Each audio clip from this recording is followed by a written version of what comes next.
তীব্র দাবদাহে পড়ছে গোটা রাজ্য। একদিকে তাপমাত্রা প্রায় প্রতিদিন বৃদ্ধি পাচ্ছে, অপরদিকে দেখা নেই বৃষ্টির। এই পরিস্থিতিতে স্বাভাবিকভাবেই নাজেহাল সাধারণ মানুষের জীবনযাপন।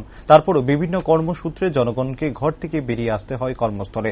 সে বিষয়কে সামনে রেখে সদর মহকুমা শাসক অফিসে আসা বিভিন্ন জনসাধারণের সুবিধার্থে জলছত্রের ব্যবস্থা করল বিবেকানন্দ বিচার মঞ্চের অফিস মনিটরিং সেলের সদস্যরা। এই প্রসঙ্গে সংবাদ মাধ্যমের মুখোমুখি হয়ে কর্মকর্তারা জানান, আপাতত শুধুমাত্র জলের ব্যবস্থা করা হয়েছে। আগামী কিছুদিনের মধ্যেই গ্লুকোজ সহ অন্য কিছু পুষ্টিকর খাবার ব্যবস্থা করা যায় কিনা তা খতিয়ে দেখছে সংগঠন।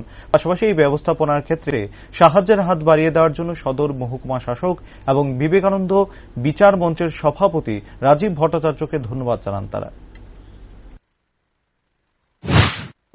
আমরা এসডিএম অফিসের সদরের ওএমসির পক্ষ থেকে, মানে অফিস মনিটরিং সেল বিবেকানন্দ বিচার মঞ্চের পক্ষ থেকে আমরা এখানে যারা বিভিন্ন কাজে এসডিএম অফিসে আসেন তাদের এই গরমের মধ্যে মানে একটু গরম থেকে নিস্তার দেওয়ার জন্য আমরা মানে ওদের জন্য একটু জল পানের ব্যবস্থাটা করতে পেরেছি। কারণ এইটুকু সাধ্যর মধ্যে যতটুকু হয়েছে আমরা ওইটাই করেছি। এবং আমাদের মহকুমা শাসক স্যার আছেন, স্যার মানে অরূপদেব স্যার, উনি আমাদেরকে এই ম্যাটারটাতে একদম স্বতঃস্ফূর্তভাবে সাহায্য করেছেন এবং ওনার সাহায্যের হাত বাড়িয়ে দিয়েছেন।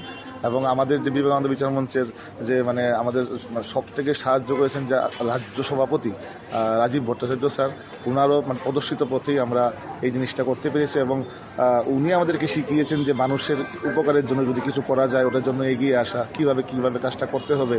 তো আমরা সেইভাবেই এগোচ্ছি এবং এখন আমরা জলের ব্যবস্থা করেছি। আগামী দিনে আমরা ট্রাই করবো যাতে কিছু গ্লুকোজ বা অন্য কিছু যদি আমরা ব্যবস্থা করতে পারি, সেটার জন্য আস্তে আস্তে অগ্রসর হচ্ছি।